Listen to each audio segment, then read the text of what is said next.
empezamos a sudar, esa es una manera de desintoxicar el cuerpo. Tomar el sol previene del cáncer, que es lo que la mayoría de la gente dice hoy en día. Si te pasas mucho tiempo en el sol, te va a dar cáncer. Pero no estamos hablando de excesos, acuérdense. Son de 15 a 20 minutos en las horas en que menos está quemando el sol. Hay cánceres que aparecen con más frecuencia en los países con menos horas de sol. Entonces hace falta el sol. Los países mediterráneos tienen una incidencia menor de cáncer de mama o cáncer de colon frente a los países nórdicos. Entonces, donde hay más sol, menos enfermedad. Donde hay menos sol, aumentan las enfermedades. La luz favorece el estado de ánimo, la luz del sol. A que te sientes mejor después de un baño de sol, ¿sí o no? ¿Cuántos han tenido esta experiencia de asolearse un rato? ¿Cómo se sienten después del baño de sol? Reconfortados, ¿verdad? Simplemente cuando estamos en invierno, que tenemos bastante frío, ¿qué buscamos? El solecito. Y vamos y buscamos ese solecito, esos rayitos de sol, estamos ahí 15, 20 minutos y ¿qué sentimos? Que nuestro cuerpo ya se calentó, ¿verdad? Parece que bajo la luz del sol es más fácil ver el lado positivo de la vida y se aleja el cansancio, la depresión y el estrés. Mejora la calidad del sueño. Dormimos mejor y menos horas después de tomar el sol. Mejora la respuesta muscular. Por la exposición al sol se estimula la producción de serotonina, que es un neurotransmisor que está relacionado con sensación de bienestar. Y este neurotransmisor, que es la serotonina, se produce durante el día, nuestro cuerpo lo produce en el cerebro. Y esto es para que nosotros nos sintamos con bienestar. Entonces, ¿qué sucede cuando una persona no duerme bien? Pasó una mala noche. ¿Cómo amanece? ¿Contento? De mal humor. ¿De mal humor? Insomnio.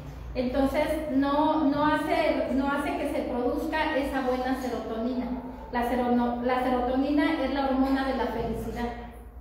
Y la mayoría de la gente, cuando no tiene un buen sueño, se relaciona con esto porque anda de mal, diríamos, de mal genio, ¿verdad? Ante la menor provocación explotan, porque es importante descansar, ¿verdad? Cuando el Señor declara que hizo al mundo en 6 días y descansó en el día 7º, se refiere a días de 24 horas que ha señalado con la salida y la puesta del sol. Por eso dice de tarde a tarde. Muy bien. Entonces, cuando las personas dicen que no se asoleen mucho porque da cáncer, ¿qué es en lo que sí da cáncer, el sol o lo que trae la piel? Es la exposición prolongada al sol. Por ejemplo, me ha tocado ver a mí gente que viene a las playas de México, que vienen del extranjero, y vemos por ahí, luego decimos a las gringas, no, con sus trajes de baño, minis trajes de baño, y la mayoría de su cuerpo está completamente rojo. ¿Qué ha pasado? Se han expuesto demasiadas horas al sol. En pocas palabras, se han tostado la piel. Ahora, ¿qué pasa si las personas continuamente tenemos esa exposición al sol?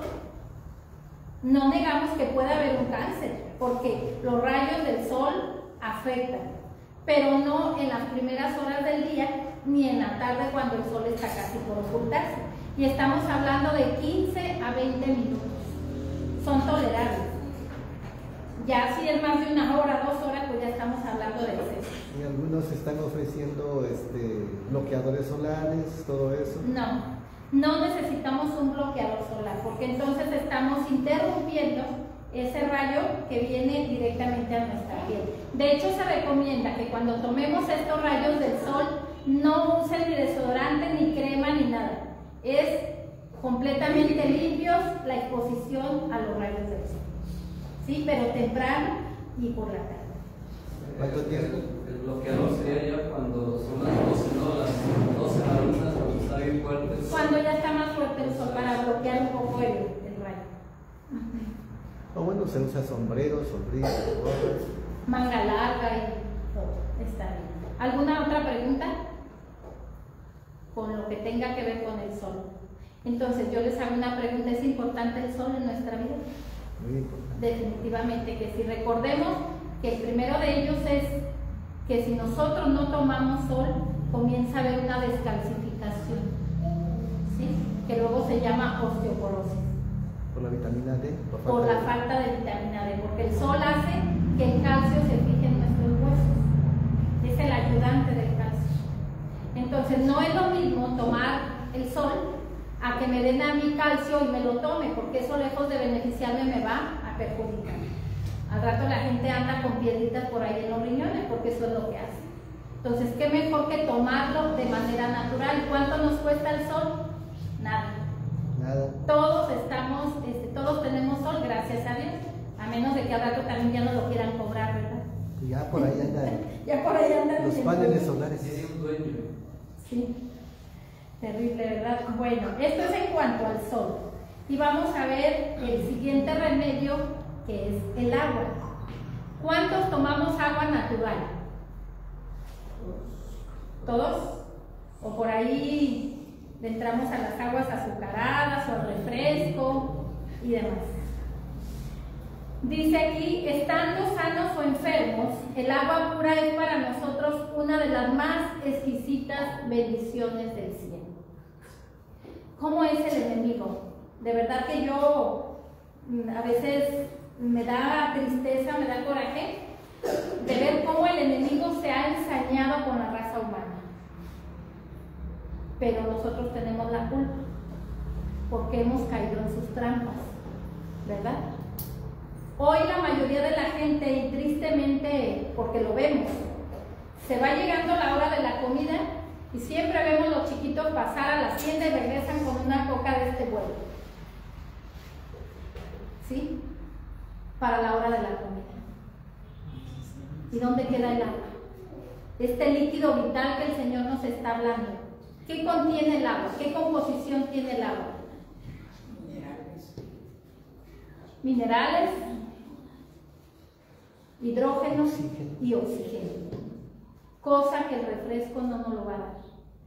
¿Sí? Entonces es importante que vayamos nosotros cada uno analizando cómo solitos nos vamos perjudicando nuestro cuerpo. Y acuérdense que un mandamiento dice, no matarás. Pero si nosotros estamos perjudicando nuestro propio cuerpo, ¿qué estamos haciendo? Nos estamos matando lentamente y nosotros mismos estamos provocando las enfermedades. Cosa que en el pueblo de Dios ya ni siquiera deberían de existir las enfermedades.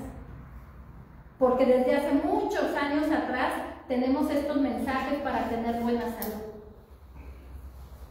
Ese es un problema porque la propia cultura ha dejado de tomar agua. Exactamente. Hay las transnacionales, los sistemas mundiales, la comercialización, bueno, entramos a la Coca-Cola, los que venden cerveza, son los que más están gastando el agua. Y la están cambiando por otra cosa a la sociedad. Así es. Entonces, por Chiapas hay un lugar donde entró la Coca-Cola a un lugar donde antes no había. Compraron ahí sus terrenos y ya tienen ahí su planta de Coca-Cola. Pues tristemente el agua está más cara que la coca. Entonces, ¿qué creen ustedes que prefieren tomar? Coca. Es por eso les digo, el enemigo es terrible. Pero ahí es donde nosotros debemos de ser, de pensar las cosas y de pensar más que nada que va dependiendo nuestra salud. Así de fácil. En ese lugar ahora hay mucha enfermedad de diabetes, cosa que antes no había. ¿Y a qué se lo podemos achacar? A la coca. Altos índices de azúcar. ¿Sí? El agua ingerida en cantidades suficientes suple las necesidades del organismo y ayuda a la naturaleza a resistir la enfermedad. Debo comer escasamente, aliviando así mi organismo de la carga innecesaria, y debo albergar alegría y obtener los beneficios del debido ejercicio al aire libre. Debo bañarme con frecuencia y beber en forma abundante agua pura y blanda.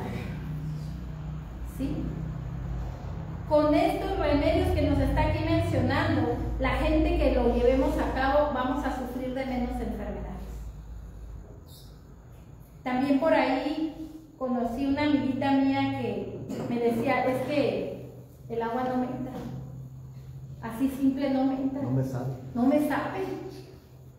Tengo que ponerle ahí un saborcito y azuquita para que pueda. ¿Qué es eso? Es un paladar contaminado, porque lo hemos acostumbrado a que el agua tiene que ser dulce o tiene que llevar un sabor. Pero cuando nosotros nos acostumbramos a tomar un agua simple, ¿qué sucede? Estamos acostumbrados a tomarla. ¿Sí? Tomar el agua caliente. Este es un remedio bueno. Tomar el agua caliente puede ayudar a eliminar toxinas y acelerar el movimiento del sistema digestivo y colaborar para que se eliminen los residuos. ¿Cómo se recomienda tomar esta agua caliente? Antes de que nosotros vayamos a comer, una media hora antes, podemos calentar un vasito de 250 mililitros de agua. La temperatura del agua tiene que ser caliente, pero que no nos queme la boca ni mucho menos el estómago. Esta agua no se tiene que tomar así toda rápida, la vamos a tomar en sorbitos, ¿sí? Pero nos la tenemos que terminar media hora antes de que comencemos a comer. ¿Y en qué nos va a ayudar? Dijimos, el agua caliente nos va a ayudar a que el sistema digestivo tenga más movimiento y también nos va a ayudar a que se despegue materias que hay por ahí en los intestinos con el agua caliente y puedan salir más rápidamente los residuos. Las personas que han hecho este experimento sufren menos de estreñimiento, ¿sí? Que cuando ya hay un cambio de estilo de vida no tiene por qué haber nadie estreñido, porque se supone que estamos comiendo buen alimento y está cargadito de fibra. Miles de personas han muerto por falta de agua pura y de aire puro, y sin embargo habrían podido vivir más tiempo. Pero la vida los acostumbró, o ellos se acostumbraron a consumir aguas dulces o refrescos gaseosos. ¿Y qué es lo que trajo? Enfermedad y muerte. Dice, cuando pudieron haber vivido por más tiempo. Si quisieran recibir instrucción y dejaran de lado los medicamentos, si se acostumbraran al ejercicio, al aire libre y a tener aire en su casa en el verano y en el invierno, y a utilizar agua pura para beber y para bañarse, estarían comparativamente bien y felices en lugar de arrastrar una existencia miserable. Hoy, como lo dijimos en días pasados, nos hemos acostumbrado a que me duele la cabeza y ¿qué es lo primero en que pensamos? Una pastilla. Una pastillita. Porque es más fácil ir yo por ahí a buscar el paracetamol o qué sé yo, tomarme la pastilla y a lo mejor a la media hora, 40 minutos ya me hizo efecto y se me quitó el dolor de cabeza. Pero ahora yo les pregunto, ¿buscamos la causa? Muchas veces ese dolor de cabeza es tan simple y sencillamente porque no hemos tomado agua. Así de fácil. Nos duele la cabeza y vamos y tomamos un vaso de 250 mililitros de agua y de ratito el dolor de cabeza se nos va. Entonces, no debemos de automedicarnos. De hecho, debemos de ir descartando los medicamentos que nos venden en las farmacias porque esos son drogas que a la larga van a afectar nuestro cuerpo. O díganme ustedes en la palabra de Dios, ¿dónde menciona algún medicamento de farmacia? ¿Dónde dice que está la sanidad? En la naturaleza. ¿Sí? Si en ese estado febril, alguien que tiene fiebre, díganme qué característica hay cuando un niño, cuando un adulto tiene fiebre. ¿qué pasa en su cuerpo? Se deshidrata, ¿sí? ¿Y qué más siente? Mucha sed. Siente mucha sed. Y muchas de las veces en los hospitales, esos pacientes que tienen fiebre y que quieren agua, ¿qué les dicen? No puede tomar agua porque están en ayuno. Cuando el simple estar bebiendo agua constantemente le va a quitar la fiebre. Así de fácil. ¿Sí? Un baño de agua tibia para aquel que tiene fiebre. No agua fría, agua tibia, y le va a quitar la fiebre. Son remedios tan sencillos, pero que tienen tanto valor y que no envenenan nuestro cuerpo. ¿Sí? Muchos cometen un error al beber agua fría en sus comidas. Fíjense lo que estoy diciendo. Muchos cometen un error al beber agua fría en sus comidas. Tomada con las comidas, el agua disminuye el flujo de las glándulas salivales y cuanto más fría el agua, mayor es el perjuicio que estamos causando a nuestro estómago. ¿Por qué? Porque mi estómago tiene una temperatura de 37 grados.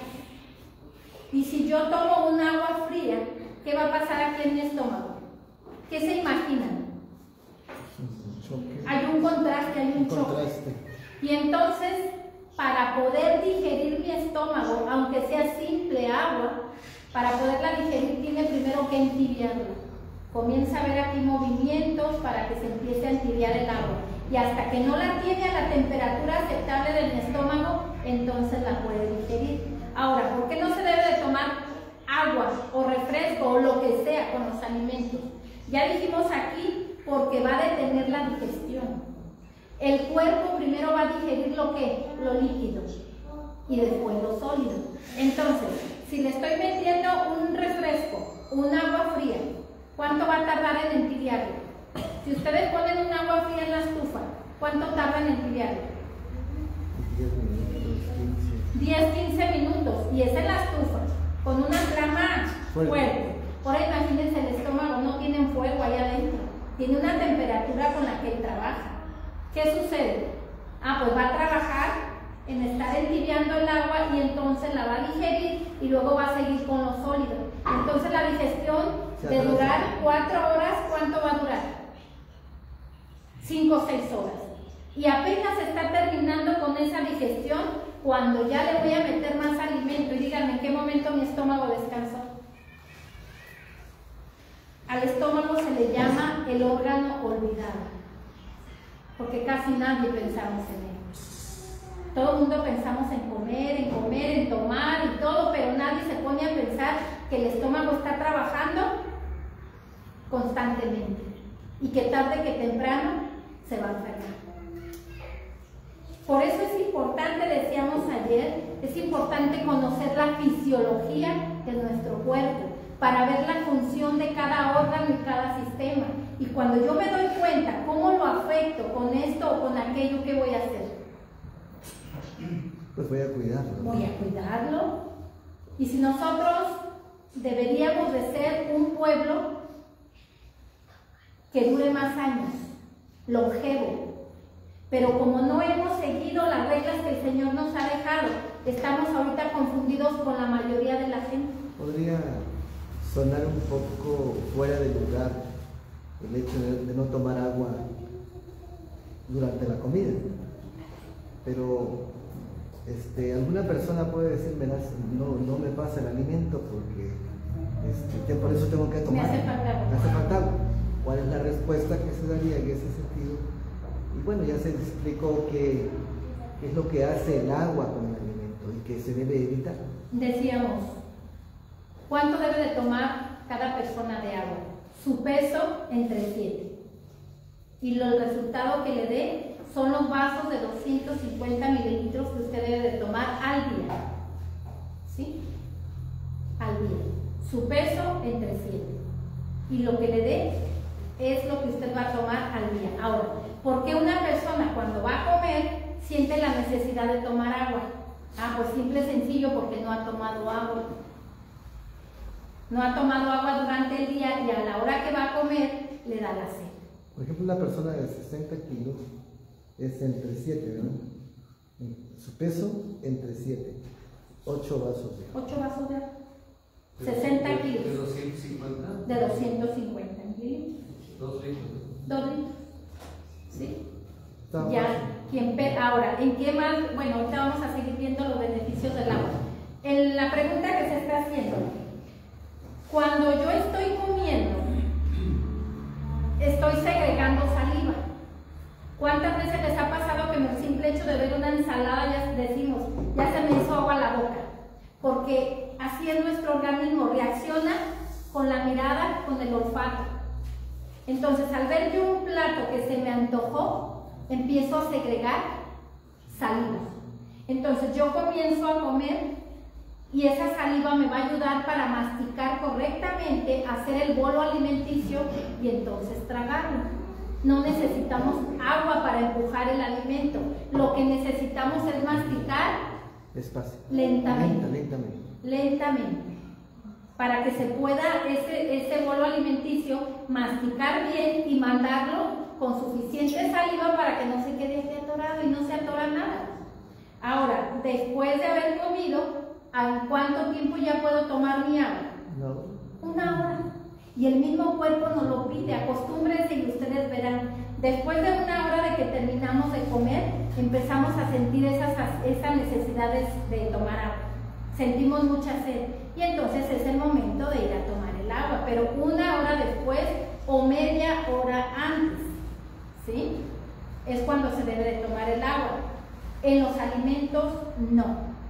Pero en las 5 horas que va a haber entre el desayuno y la comida, dejamos 1 hora después y media hora acá. Entonces, ¿cuánto tiempo tenemos para estar consumiendo agua? Son 5 horas entre un alimento y otro, de 5 a 6 horas. Entonces tenemos como 4 horas para estar tomando agua,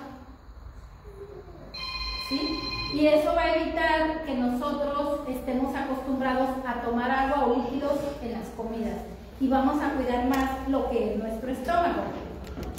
Muy bien. Las bebidas calientes debilitan también nuestro estómago. Quienes están acostumbrados a tomar por ahí café o té demasiado caliente, esto también es perjuicioso para nuestro cuerpo. Porque, ¿qué dijimos? Que nuestro estómago está a 37 grados la temperatura. ¿Y qué pasa si yo le meto algo al estómago que está más caliente? Es como si lo estuviera quemando por dentro. Los músculos del estómago también se van a lastimar. Entonces, los que se complacen en tomar estas bebidas demasiado calientes o demasiado frías son esclavos de estos malos hábitos y tarde que temprano va a haber un perjuicio. Entonces, ¿cómo debemos de tomar el agua? A la temperatura ambiente, como luego decimos. Si estamos en invierno y el agua está demasiado frío, ¿dónde sentimos lo frío luego? En la boca. ¿Y qué debemos de hacer ahí? Entibiarla un poquito. Entibiarla un poquito y que ya pueda. Bueno, el alimento no debe de ser lavado. No se necesita beber nada con los alimentos. Cómase con lentitud. Permítase que la saliva se mezcle con los alimentos. Cuanto más líquidos se introduzcan en el estómago con las comidas, tanto más difícil es que los alimentos se digieran, porque el líquido debe de ser primeramente absorbido, lo que ya habíamos dicho. No consuman sal en gran escala. ¿Por qué? ¿Qué va a provocar la sal? Sed. Y entonces por eso muchas veces estamos comiendo y sentimos la sed, porque estamos comiendo demasiada sal. Abandonar los encurtidos envasados, los chiles, jalapeños o todo eso que les metan. Dejar libre vuestro estómago de los alimentos con muchas especias, porque también estos provocan que queramos tomar algo para pasar lo que estamos comiendo, como puede ser el chile también, ¿verdad? Los irritantes. Cuando nos enchilamos, ¿qué queremos hacer? Tomar agua. Entonces todo eso hay que bajarlo. A los condimentos, al chile, a todo eso, ¿verdad? Si alguien dice, perdón, pero no tomo agua, pero es una sopa o un caldo, algo caldoso, no es lo mismo que tomar agua. No es lo mismo porque es parte de la comida. O sea, porque por ejemplo, si es algo caldoso, vamos a decir, un caldo de verduras, es como si fuera parte de la comida, porque lleva el sabor de la comida, lleva los nutrientes de las verduras, porque cuando se hace un caldo, ahí sueltan los nutrientes de las verduras. Entonces, van de la mano, por decirlo así. Nada que ver de que si voy a tomar un caldo, luego diga, me voy a tomar un vaso con refresco, hay diferencia de sabores y aumentamos los líquidos. Entonces, con ese líquido que va ahora, los caldos o las comidas caldadas no son diarios, ¿verdad que no? Ok. Dice, pero si algo se necesita para apagar la sed, el agua pura, bebida poco tiempo antes o después de la comida, es todo lo que la naturaleza exige. El agua es el mejor líquido posible para limpiar los tejidos. ¿Sí? ¿Cuáles son los beneficios de tomar agua para tu salud? El agua es el componente químico principal del cuerpo y representa aproximadamente el 60% del peso corporal, lo que indica que es esencial para la vida y dependemos de ella para sobrevivir. Díganme los líquidos que tenemos en nuestro cuerpo. Sangre. Sangre. La vista. Los ojos necesitan lágrimas. Sudor. Sudor. La orina. Jugos gástricos. Jugos gástricos. La orina. Cuando respiramos. Sí. En nuestro organismo el 70% es líquido, agua, incluyendo lo que ya se mencionó. Sí. Entonces, ¿qué pasa? Si nuestro cuerpo el 70% es líquido, ¿qué pasa cuando dejamos de tomar este líquido vital? Se reseca. Nos deshidratamos. ¿Cuántos de ustedes han ido a hacer pipí y siempre se fijan en la característica del color? ¿Sí nos fijamos en ello? ¿Cómo debe de ser el color de la orina cuando estamos tomando el agua adecuado? ¿De qué color debe de ser? Amarillo. Un amarillo pajita, clarito. Claro. Ni que quede muy blanca la pipí, ni que tenga que estar un amarillo concentrado. Cuando ya es un amarillo concentrado, cuidado. Quiere decir que nos andamos deshidratando. Cuando está muy clara. Cuando está muy clara también es que estamos tomando demasiado agua. Además, no debe haber espumas. No debe de haber espuma, exactamente. ¿Sí? Cuando el agua está muy clara es por dos razones. Uno, o estamos tomando demasiada agua, más de la que debemos de tomar, o número dos, nos estamos tomando el agua en una sola vez. El agua, los 2 litros de agua para la persona que pesa 60 kilos, esos 2 litros de agua no se deben de tomar todos en un ratito. Es estar tomando poco a poquito, sorbos, tragos durante el día. Los 2 litros son para todo el día. Entonces, esa puede ser la otra causa. Sí, entonces para medir, está muy importante, muy interesante para medir cuánta agua está tomando o cuánta le hace falta la orina. Debe ser amarillo pajita, ¿no? Claro, un amarillo clarito. Sí, que no esté muy amarillo, pero tampoco no muy transparente. Un amarillo pajita. Muy bien. Entonces, el agua es vida, ¿verdad? ¿Qué pasa si no bebemos agua? Pues la falta de agua en nuestro cuerpo puede dar lugar a reacciones físicas como sequedad de garganta, debilidad muscular, pérdida de elasticidad de la piel o escasez de orina. ¿Sí? Y en casos extremos también pueden aparecer desorientación y alucinaciones. No sé si ustedes han escuchado como los que quieren pasar para Estados Unidos, que van por el desierto, se les termina la dotación de agua y ¿qué pasa cuando ya no hay agua? Se deshidratan y mueren. Ahí quedan. Entonces el agua es muy importante, ¿verdad? También el agua dijimos que mejora nuestro sistema inmunológico y nuestra piel. En definitiva, mantenernos hidratados hace que nos sintamos mejor. Así que ya saben, a beber agua. Respondió Jesús y le dijo: cualquiera que bebiere de esta agua volverá a tener sed. Mas el que bebiere del agua que yo le daré, no tendrá sed jamás, sino que el agua que yo le daré será en él una fuente de agua que salte para vida eterna.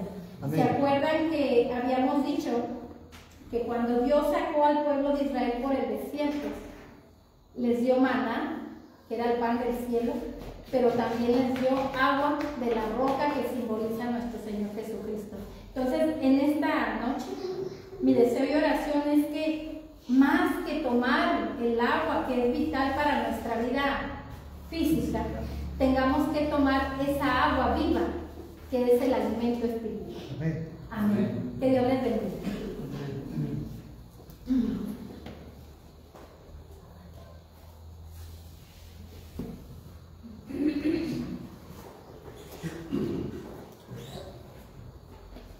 Feliz sábado a todos, hermanos. Amén. Que Dios os bendiga grandemente. Hemos llegado hasta esta hora después de escuchar el mensaje de salud, que es sumamente importante también. Y vamos a continuar con la profecía. Vamos a abrir nuestras Biblias en el libro de Apocalipsis, capítulo 17.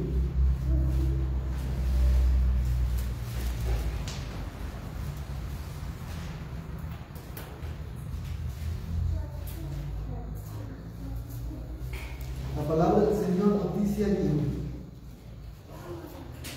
versículos. del 1 al 4. Apocalipsis 17, del 1 al 4. Yo voy a dar lectura en voz alta, ustedes lo pueden hacer con su vista. Vino uno de los 7 ángeles que tenía las 7 copas y habló conmigo diciendo: ven acá y te mostraré la condenación de la gran ramera, la cual está sentada sobre muchas aguas, con la cual han fornicado los reyes de la tierra, y los que moran en la tierra se han embriagado con el vino de su fornicación.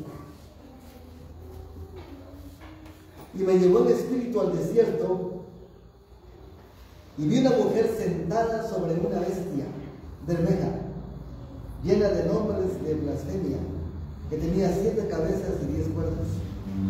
Y la mujer estaba vestida de púrpura y escarlata, dorada con oro y adornada con piedras preciosas y perlas, teniendo un cáliz de oro en su mano, lleno de abominaciones y de la suciedad de su fornicación. Con este pensamiento de la palabra del Señor, quiero invitarles a que vayamos de rodillas para iniciar este estudio. Los que puedan, arrodillarse.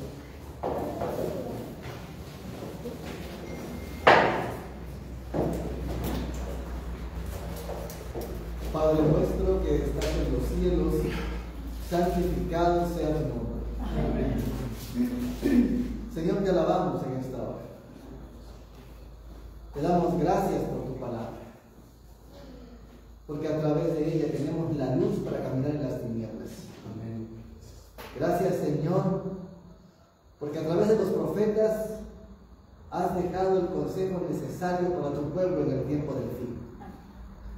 Hay 3 llamados importantes que son los últimos, que son los mensajes de los 3 ángeles. Y queremos pedirte, Señor, que al entrar al mensaje del segundo ángel podamos entender lo que Dios nos dice hoy, lo que dijo en el pasado y lo que tenemos que hacer en el futuro. Pedimos tu bendición para cada uno. Tu Espíritu Santo, Señor, pueda entrar a nuestra mente y transformar nuestro corazón. Amén. Ayúdanos y bendícenos a todos en el nombre de Cristo Jesús. Amén. Amén.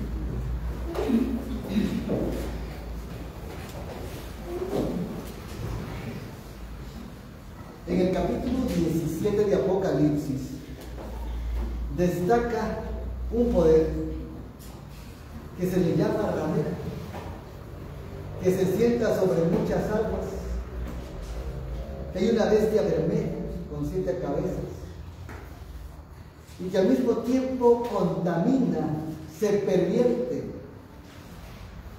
se pervierte. Dice que hay fornicación. Indudablemente es una potencia contaminada.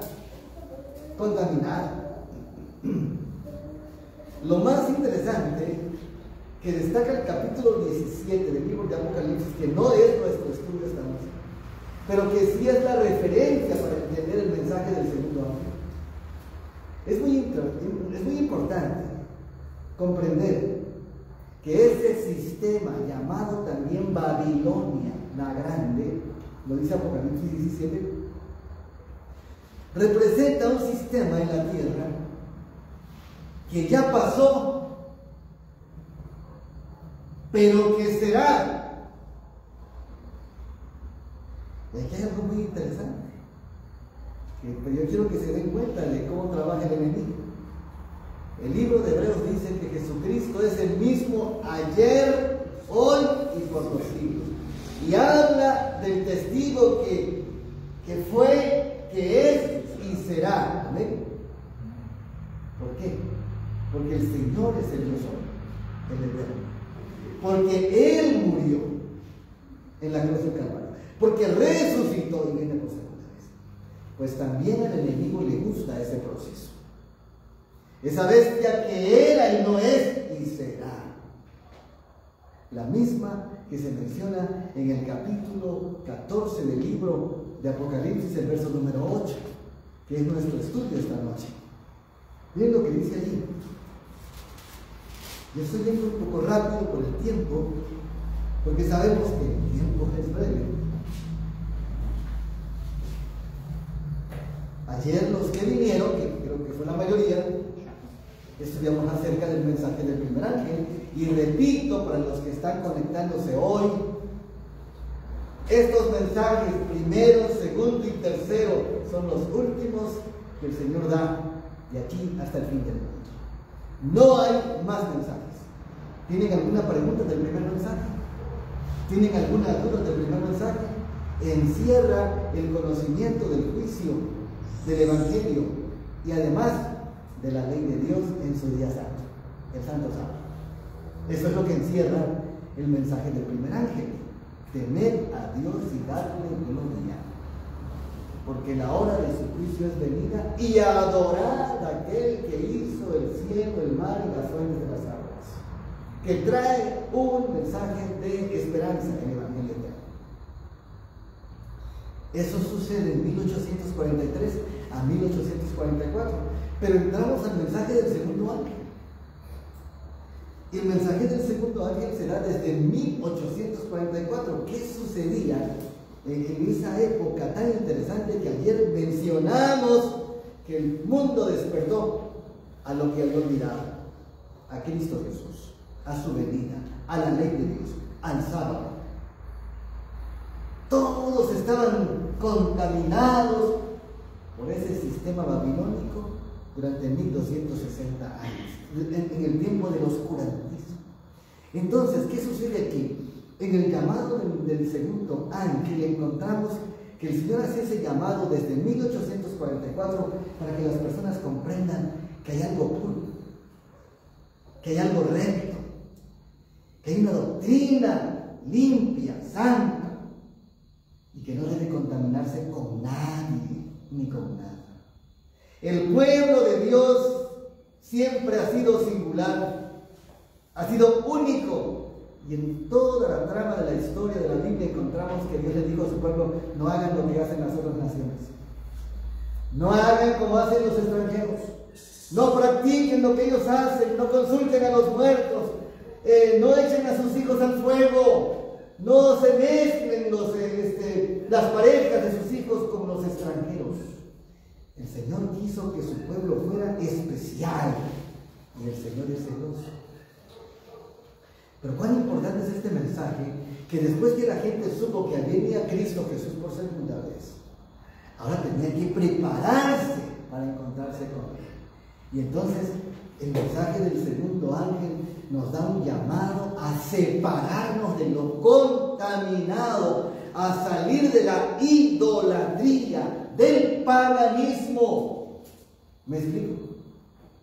Dios quiere que un pueblo sea conducido, guiado y camine con su experiencia bajo sus escritos, su palabra, la Santa Biblia. ¿Sí? Por eso el Señor dejó las Santas Escrituras, porque ellas, dice la Biblia, ¿en cuál? Son las que dan testimonio de mí. No había otra manera de conocer al Señor Jesús, identificar quién era Él, sino a través de la Santa Biblia. Por eso la Biblia fue perseguida muchísimo y todavía lo es. ¿Sabían ustedes que quieren erradicar la Biblia?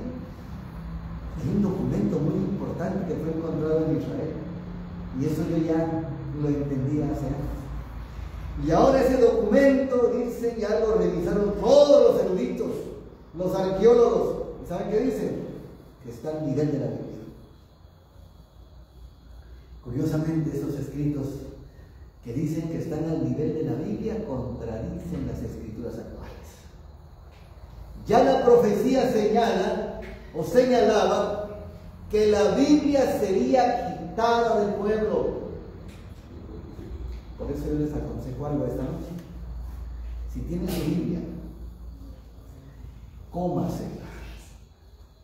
Porque es posible que le cambien la Biblia, pero no le van a poder cambiar lo que ya atesoró en la mente y en el corazón. Porque sí, será quitada. ¿A alguien ya le han quitado la Biblia aquí, pregunto? ¿Hay alguna persona que ya le han quitado la Biblia aquí?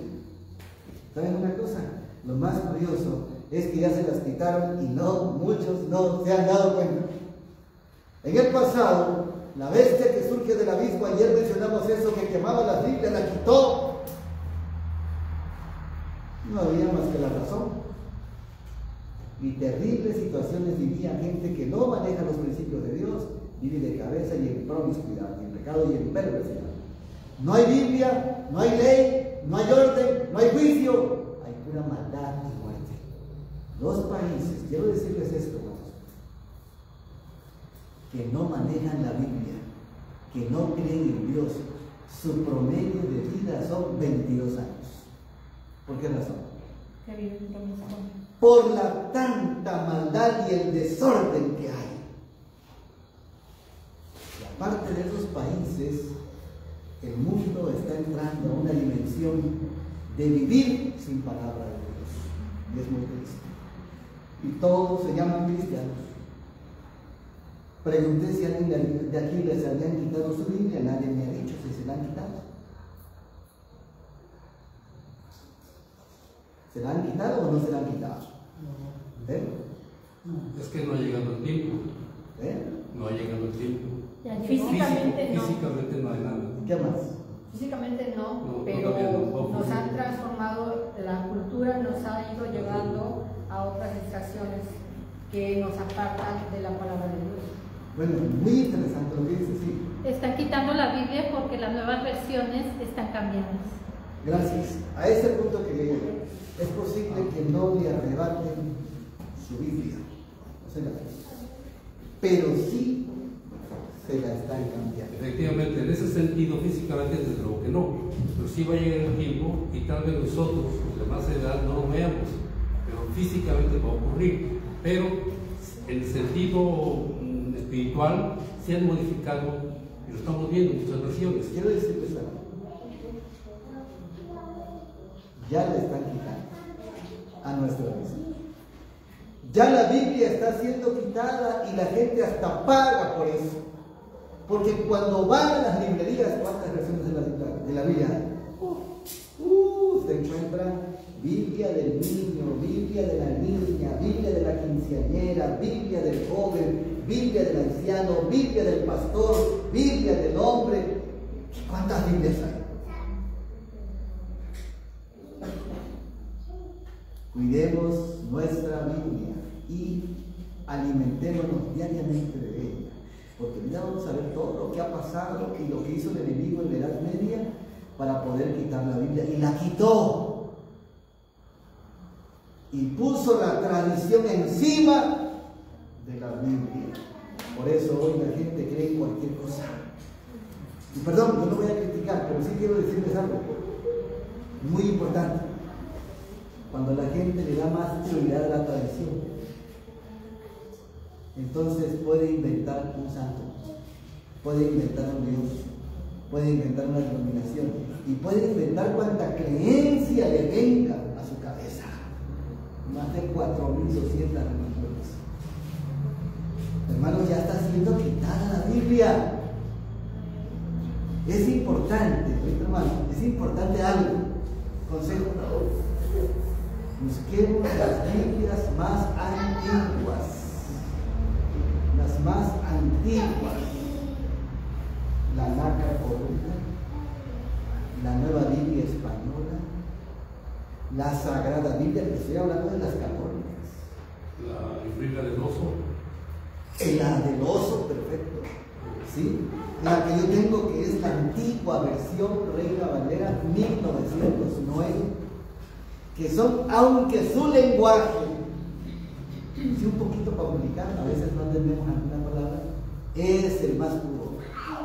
Es el más puro. Solamente les doy este. La Jerusalén también se apega. Se apega a algo. Sí. Pero hay un problema. En el Concilio Vaticano II, yo lo he dicho, muchos temas, perdón que lo repita porque hay mucha gente que no lo ha escuchado. En el Concilio Vaticano II, la intención de Roma fue otra vez tener su proyecto de control como lo tuvo en la Edad Media. ¿Sí?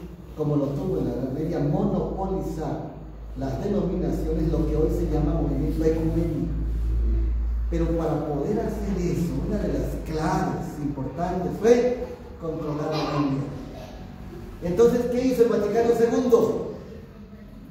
Llamó a las sociedades que ya había en ese tiempo, que eran varias, y les dijo: ¿qué necesitan ustedes? Pues dinero, para poder distribuir y editar más Biblias gratuitas. Y entonces el Vaticano dijo: aquí está. Lo que necesitan, aquí está el libro. Pero permítanos a nosotros interpretarla. ¿Saben quién dice eso también? El conflicto de los siglos. En el epílogo 234, el conflicto de los siglos confirma lo que dice la historia universal y lo que hizo el Concilio Vaticano II. Ya se había dicho antes. El conflicto de los siglos, ya lo decía. Y será quitada la Biblia del pueblo. Y se la están quitando y el pueblo ni cuenta se está dando. Ni cuenta se da. Entonces, ¿qué pasó en el Concilio Vaticano II? Los códices sinaíticos y vaticanos fueron donde se empezaron a editar las nuevas Biblias. Y para muchos, yo no quiero ofender a aquellos que tengan esta versión, pero para muchos su mejor Biblia es la versión 60. Es la versión 60. La versión 60 es esta, pero modificada, reeditada. Y de repente esta todavía no la tocaron. Pero hay algunas Biblias por ahí de versión 60, no sé si alguien la tenga. La palabra original en la Biblia para sábado, en hebreo es Shabbat y en griego es Shabbatón. No hay otra. Shabbat y Shabbatón. Resulta que su versión 60, hablan su Biblia, la que tenga versión 60. Díganme qué dice en Marcos 2:28, la versión 60. No me saquen otra versión. ¿Qué dice ahí? Más el hijo. A ver, alguien lo tenga que lo lea rápido. Versión 60.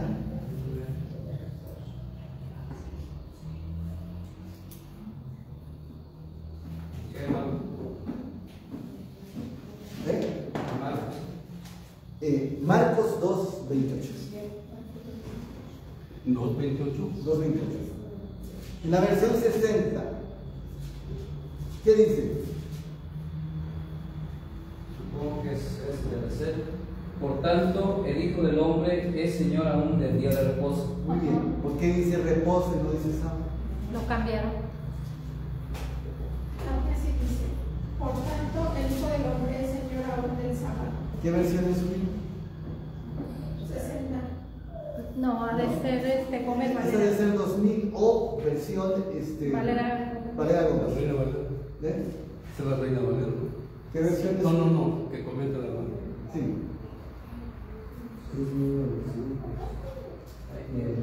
Es 60. Ahora, con eso quiero decirles lo siguiente. Hay algunas, y miren lo que hicieron el primer paso para quitar el sábado. Primero le pusieron reposo y luego le pusieron un asterisco. No sé si alguna Biblia trae asterisco. Sí, en la parte de abajo. En la parte de abajo se van al pie de página y dice que aquí equivale a sábado. Y no que el sábado es original del hebreo y griego. La palabra reposo no es original. ¿Qué significa la palabra reposo? Sabatismo. Pero no es la palabra original. La palabra original es sábado.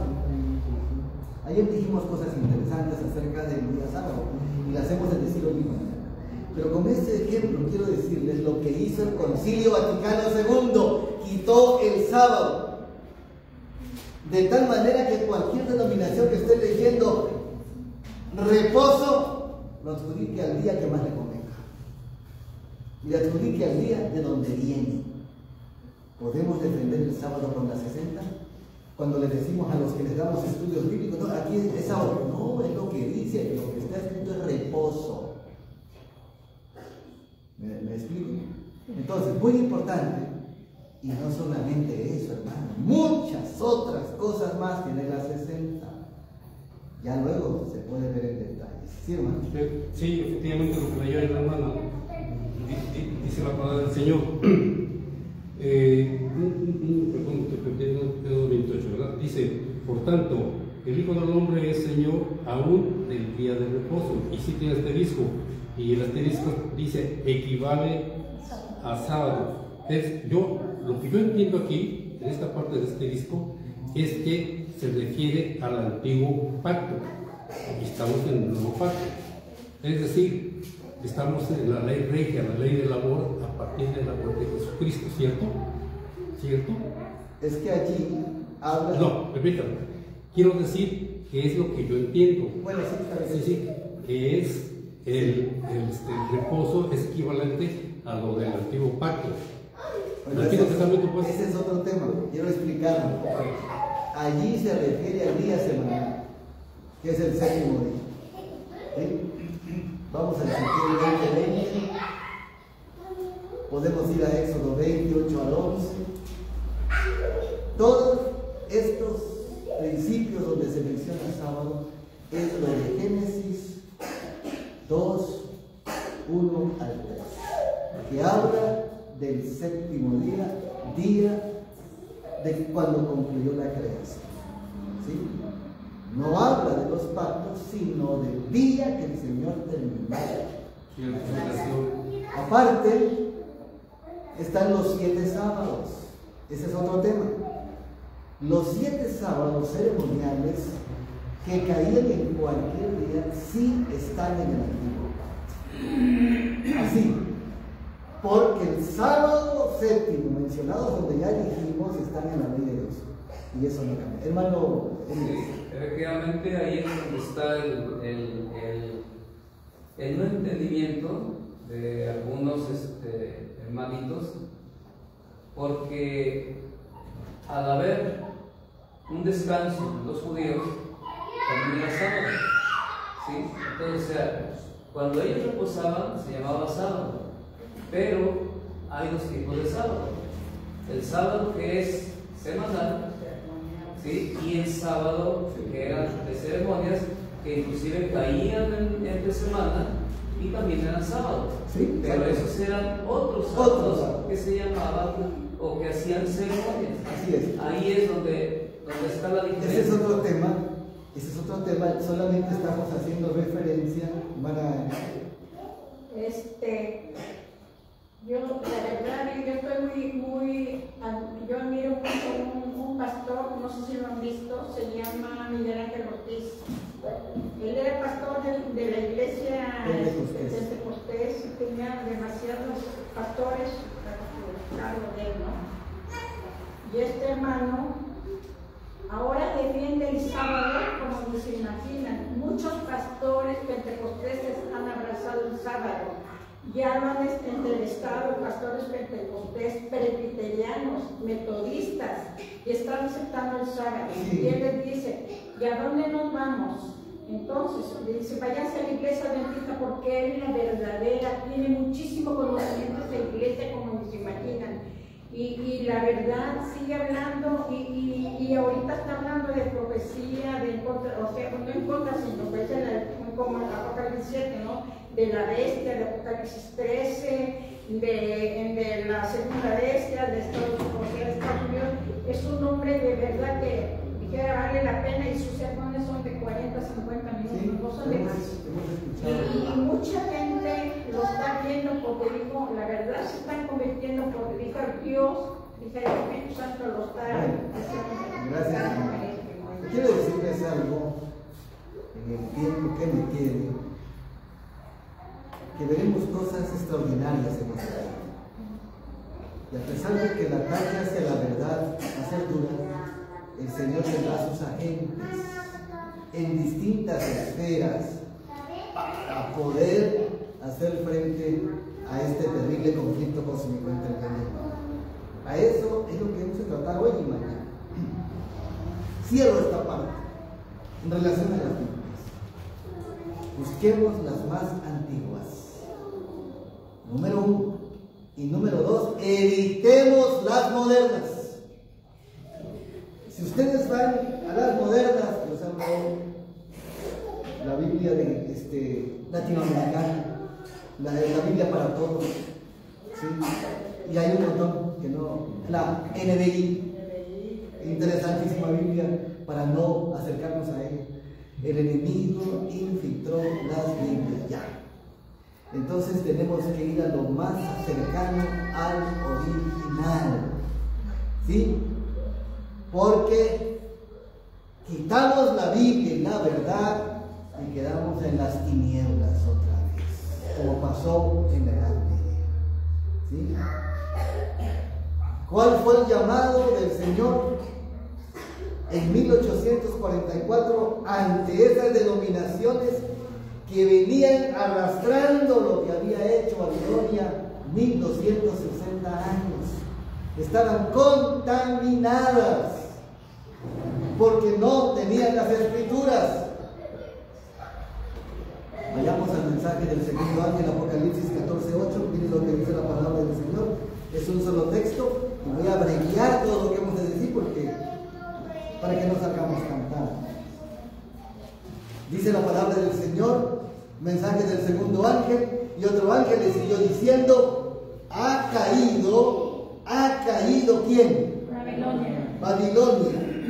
¿Quién? Aquella gran ciudad, porque ella ha dado a beber a todas las naciones del vino del furor de su fornicación. ¿Quién es Babilonia? ¿Qué dice Apocalipsis 17 que vimos hace un momento? La ramera, la que se viste de oro, de perlas preciosas, es la que está bermeja, dice allí. ¿De quién habla? Del catolicismo romano, que invadió y tuvo una supremacía papal en la Edad Media, 1260 años. Ayer lo dijimos. ¿Quién gobernaba el mundo en la política? El papado. ¿Quién gobernaba la economía? El papado. ¿Quién gobernaba en la geopolítica y en la educación? El papado. ¿Quién gobernaba en la fe y en la religión? El papado. Toda persona que quería un poder o quería hacer algo tenía que correr al Vaticano. Bueno, ya lo dije. Tenía que ir hoy a lo que hoy se llama Vaticano. Antiguamente era el papado. Hermano Elías. Sí, era tanto el poder que hasta los reyes decía el Papa con quién se tenían que casar. Sí, era tanto el poder que tenían que hacer peregrinaciones para pedir derechos a cierto imperio, a cierto gobierno, y sigue pasando lo mismo. Viene otra vez la segunda supremacía. Entonces, ¿qué pasó en esa época? Pues se contaminaron el vino, un vino de su fornicación, dice. ¿Qué es el vino? ¿Alguien se acuerda qué es el vino según la Biblia? Las falsas enseñanzas en contra de la verdad. las falsas doctrinas. Por eso dice el Señor, ya cayó. ¿Cuándo cayó? Cuando las descubrió Lutero. ¿Se acuerdan ustedes? Ahí empezó su caída, hasta que en 1798 viene la herida. Cayó su sistema, pero fue una herida solamente. Una de sus cabezas fue herida. Ya veremos la sanidad de esa herida, que empieza desde el mensaje del tercer ángel. Hermanos, entonces, ¿qué hizo ese sistema? Contaminar. ¿Qué hizo ese sistema? Miren qué hizo. Aquí lo voy a mencionar rápido. No está en la pantalla, pero se los dijo. En el 431, ese sistema inventó la estrella nueva de la evangelización, que es el culto a la Virgen María. El culto a María. Pregunto, ¿encuentran ustedes en la Biblia el culto a María? No. ¿Eh? No. La Biblia dice la bienaventurada, pero nunca dice arrodíllense ante ella. Y no es ofensa, no es ninguna ofensa, ni queremos ofender a nadie, sino enseñarles la verdad. Hermanos, ¿sí? Sí. Sin embargo, claro, lo que ocurrió en la Edad Media, desde luego, en la parte espiritual, el oscurantismo, pero nos podemos remontar este punto de la Gran Babilonia, nos podemos remontar hasta la antigüedad, a partir de la Torre de Babel. Sí. De la Torre de Babel, precisamente la construcción de ella fue con el fin de que dijeron ellos, el pueblo de Dios, supuestamente, digo entre comillas porque también estaban con él, tantitos iban a otras enseñanzas, ¿no? Dijeron, y lo dice la palabra, que se hicieran una torre para estar y hacerse un nombre y estar cerca del cielo. Y esa torre fue hecha con ladrillo cocido, no fue con roca, no fue con piedra. Desde ahí ya hay una instituida por el hombre. ya hay una contaminación. Luego entonces además dice que fue igual que el arca, la calefatearon con brea para que precisamente creyendo ellos que ya iba a volver el diluvio y estuvieran a salvo. Y allá viene la cúspide. De hecho, esos son singular. El singular está en todo el mundo, en todos los países. Vamos a entender Sí. que todo eso, permítame, ahorita que se está hablando de eso, para no perder la línea, se va a repetir. Tenemos nosotros que entender el capítulo 18 del libro de Apocalipsis, que habla de Babilonia, nos lleva allá donde usted está diciendo. Entonces, eso lo vamos a ver en su momento. Y de ahí, pero no para terminar, Sí. y de ahí surgen, precisamente, ese fue el castigo, ¿sí? De quitar el Señor una sola lengua. Sí. Les dio multiplicación para que ese entendimiento se esparciera por todo. Así Pero es. trayendo Ahora, lo doctrinas más falsas. llamativo de esto no es esa historia. ¿Perdón? Lo más llamativo no es esa historia, sino lo que sucede. Bueno, yo lo que comprendo es para que ahorita le explico. en más Sí, contexto. está bien, ahorita voy a explicar. Lo más llamativo es esto, que todo lo que adoptó el catolicismo en la Edad Media fue todo lo del paganismo. Todo tiene una historia. Eso es lo más llamativo, que todo lo que entró en la Edad Media venía en Medio. ¿Sí? Es cierto, el castigo y todo lo que pasó y la confusión sí la entró. Pero lo más importante es que hubo una mezcla del paganismo con lo religioso. Y esto sí me llama la atención, esto fue lo que tronó el cristianismo. Por esa razón, ¿qué pusieron allí? María que venía de Artemisa, de Astarté. No, por eso, el paganismo entró. Semiramis. Ahora, Semiramis, Tamuz, Tamuz, sí, con su rey. todo eso. Ahí va. Todo el paganismo se enfrasca allí y por eso pusieron a la Biblia aquí y arriba la tradición era pagana. Así entró el domingo. La adoración en Babel a Nimrod, que era reconocido como el sol principal dios babilónico en Babel, en Babilonia, el sol. Y ahí entramos como se estableció el domingo en la Iglesia Católica. Ahorita vamos a llegar a ese punto. Entonces, ¿Qué más inventaron? Aparte de la adoración a María, también inventaron en el 1079 el celibato. ¿Qué es el celibato? ¿Alguien se acuerda? Evitar el casamiento. Evitar el casamiento. Y los llevó, ¿saben a qué? A una promiscuidad. Todo el sacerdocio en la Biblia es casado. Todo. Así que es un error. ¿Saben quiénes no se casaban? Los sacerdotes babilónicos, por la situación especial de la promiscuidad entre hombres. Eso fue en el año 1079. En el año 610 inventaron el título de papá o de papa, que no se maneja en la Biblia, sino solamente para qué. Para Dios. Para Dios. Es otra de las cosas. En el año 594 inventaron el purgatorio. En el año 1090 inventaron el rosario. En el año 1184 se perpetra la famosa Santa Inquisición, que todavía está vigente.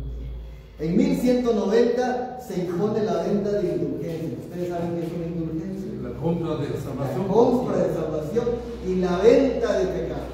¿Sí? Entonces, todas estas cosas llegaron a contaminar tanto que las demás denominaciones que se apartaron con Lutero, es porque se apartaron los protestantes en el año 517, el 31 de octubre de 517, ¿saben qué pasó? Se quedaron con estas costumbres. Sí salieron del sistema, pero siguieron sus prácticas. Y entonces, ¿qué dice el mensaje del segundo ángel? Ha caído. No tienes que seguir el ejemplo de ella. No tienes que pertenecer a ella. ¿Saben qué más hizo Babilonia en la Edad Media? Quitó los mandamientos de Dios. Los modificó. Y así podemos seguir. En el año 1215 se impone la confesión a los sacerdotes, la confesión auricular, la confesión al hombre, ilegal. En el año 1311 se impone el bautismo de niños. ¿Dónde la Biblia habla del bautismo de niños? No aparece. No aparece. Y sin embargo, que eso lo trajo el catolicismo, muchas denominaciones evangélicas lo practican todavía. Por eso, 1844, cuando el Señor presenta que va a entrar a su fase final en el lugar santísimo y que los pioneros mineritas pensaron que era la segunda venida, tenían que dejar todo eso para entrar a una fase de purificación y poder encontrarse con el Señor. También, en 1854 inventan la Inmaculada Concepción. ¿Cuántas cosas metieron ellos? Ya no sigo, es bastante. Son más de 2.500 inventos católicos. ¿Para qué? Díganlo por qué. 1.250 inventos para controlar la mente de los fieles, para manipularlos y para hacerlos codependientes de ellos. Por eso la mayoría es católica en el mundo, número uno. Y número dos, la mayoría venimos del catolicismo. Precisamente las Sagradas Escrituras dicen que son mandamientos de hombres. ¿Sí? Mandamientos de hombres. Y entonces se establecen las fiestas, la solemnidad de María, la fiesta de la Epifanía, el miércoles de ceniza, el domingo de Ramos, que tienen explicaciones, el Corpus Christi, la Pascua, el festejo a San Francisco de Asís, la fiesta de la Asunción, que no me voy a detener ahí porque si no nos va a llevar mucho más tiempo. Entonces la celebración 12 de diciembre. El 12 de diciembre, el 25 de diciembre, ustedes recuerdan bien que se estableció como el día de Jesús, cuando realmente era el día del Hijo de Nimrod, digamos, el Hijo del Sol. Bueno, todas estas cosas, hermanos, están mencionadas, y esta última que mencionamos al principio, el 7 de marzo del 321 se establece el nuevo día de descanso. ¿Qué día fue? El domingo, el día del sol. ¿Quién hizo eso? Un hombre llamado Constantino, quien supuestamente se convirtió al cristianismo, pero hizo de la fe, unió la religión con la política e hizo la religión del Estado. ¿Y saben qué significa eso? la unión de la iglesia y el Estado, que es totalmente ilícita. Y también lo que dijo usted hace un momento, que todas las costumbres de tantas enseñanzas paganas las introdujo al cristianismo. Así es. Constantino. Entonces, el llamado del segundo ángel, vamos a ir concluyendo, es un llamado a salir de todo lo que contamina la verdad. Porque Babilonia es una, pero es llamada, ¿qué cosa? Madre De las rameras. de las rameras. Y si es madre, ¿tiene qué cosa? Hijas. Hijas. Yo, si me permite, quiero agregar algo más sobre esto, este punto, específicamente. Aún dentro de las denominaciones, ya sean pentecostales, ya sean, qué sé yo, denominaciones aún cuando se digan cristianas, ahí también ellos están marcados dentro de la Gran Babilonia, ¿Sí? porque están enseñando actualmente, dando más bien mandamientos de hombres que no aparecen en la Biblia, y tantas cuestiones tan horrendas, digo así, porque y varios hermanos de quieren estar conscientes de que en internet ahí vemos una cantidad, cómo le dan importancia, que ya a la unción de aquella canasta le dan la unción a la escoba, le dan la unción Sí. al trapeador. Bueno, es una cosa espantosa. Espantosa. ¿Sí? Espantosa. Espantosa, y no son, tiene- y se dicen cristianos. y no tiene nombre eso. Quiero decir, Así gracias. es. Miren, Cualquier hermanos, denominación. es muy importante, aunque es otro tema, es una realidad. No, pero está en todo el contexto. Aunque es otro tema, Contaminación. aunque es otro tema, quiero decirles que es una realidad que el enemigo ha embriagado a través de Babilonia a muchas denominaciones. ¿Sí? Quiero concluir con esta parte. El mensaje del segundo ángel ha caído Babilonia, la gran ciudad, porque ha hecho a beber a todas las naciones del vino del furor de su fornicación. Y en el fuerte clamor del mensaje del tercer ángel se oye una voz del cielo que dice: salid de ella, pueblo mío. Esta es la parte importante. Si yo sé que lo que están haciendo en tal lugar no está respaldado por la Biblia, entonces tiene que ver con Dios. Tiene que ver con Dios.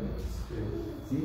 Gracias a Dios, muchos van a despertar y se van a dar cuenta de esa contaminación y van ¿a qué cosa? A salir. A salir. Entonces en 1844 el Señor quería que salieran de todo eso y muchos salieron, pero muchos Se quedaron. no salieron. Pero saben una cosa muy interesante, el mensaje del segundo ángel tiene su otra contraparte. Hay una salida parcial, 1844, pero hay una salida total que está en el futuro.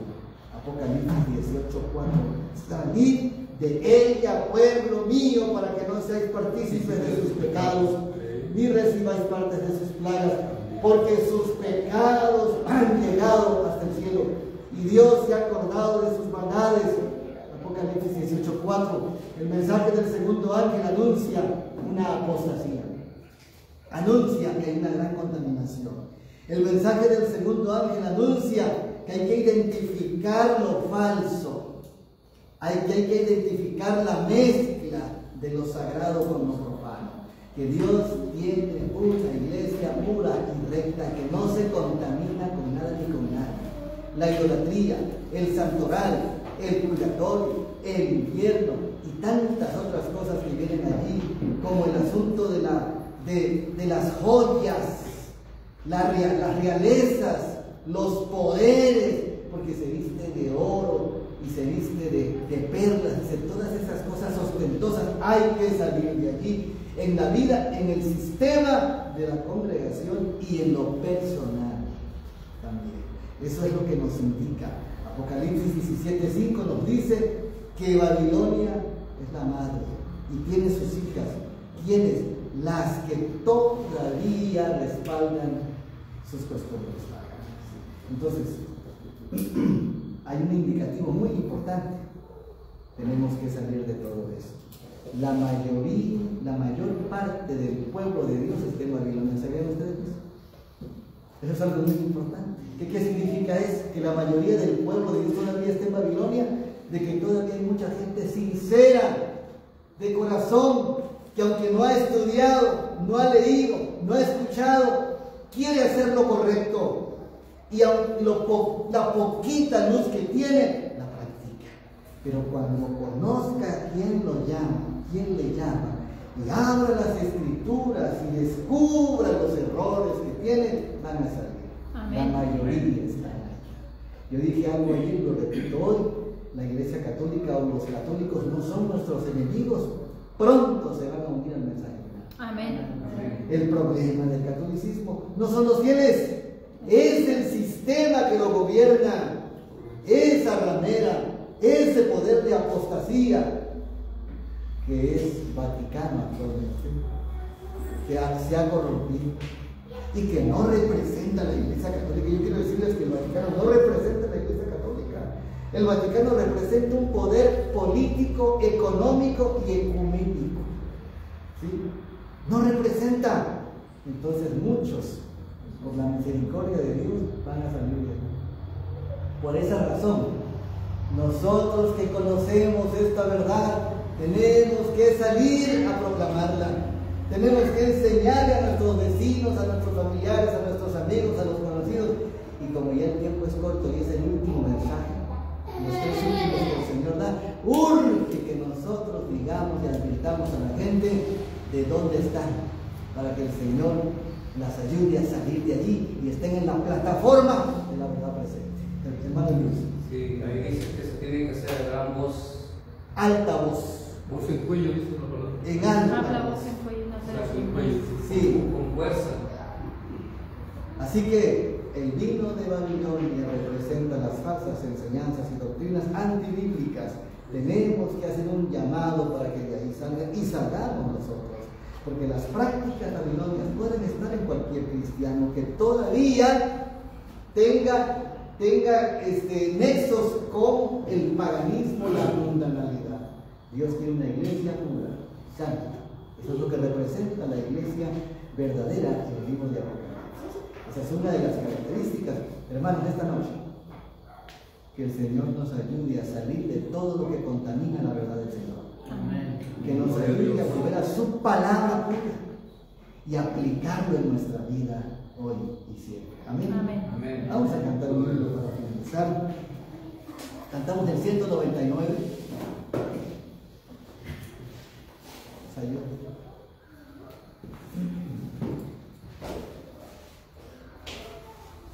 ¿Puedo cantármelos otra vez?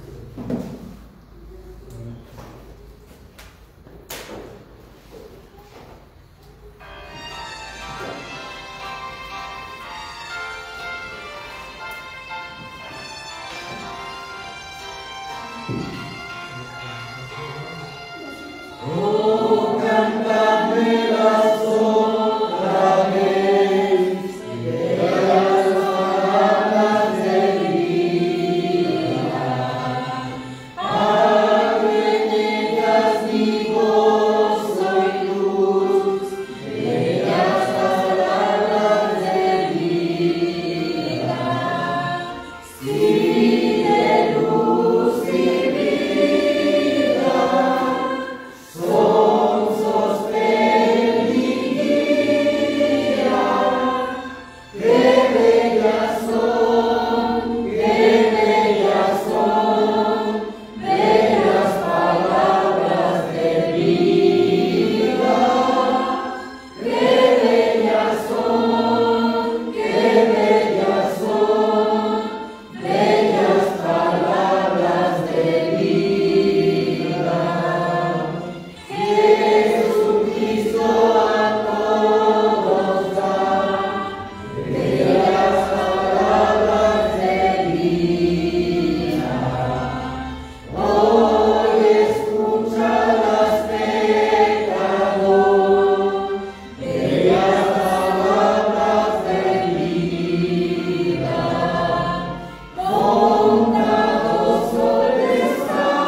Eterno Dios y Padre nuestro que estás en los cielos, santificado sea tu nombre.